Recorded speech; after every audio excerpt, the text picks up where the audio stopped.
Indo-Myanmar border pillar number Marfutaret amadi Marfunipan ki lonaba Tengnopal district ki Yangoupokpi da hangba ahumsuba Assam Rifles ki posta sakhangdaba singna attack tawrakpada Assam Rifles ki personnel mari rom sokle aruba fivam da laikanari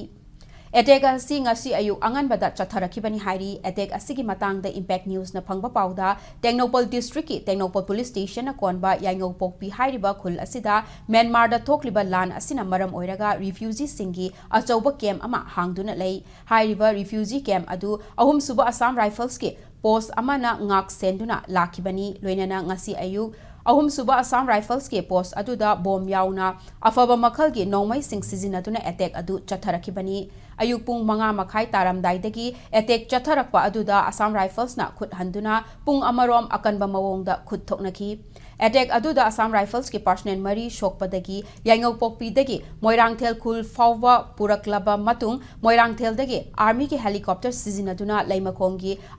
Army Hospital da Puraktuna Laikatnari Soglaba personnel Mari Sigi Manung da personnel Amadi Makokta Sokpana Maram Oiraga Fivam Luna Lady Hairi Hauziksu Thaudok Thokfam da Ahenba Security Force Sangsinduna Pak Sanati Humbagi Thabak Chathari Loinana Saibolda Laiba Ahum Suba Assam Rifles ki camp tasu Hauzik helicopter amasu Pairaktuna Lady Hairi Ngasigi attack adu Hauzik Fawagi Oina Kanana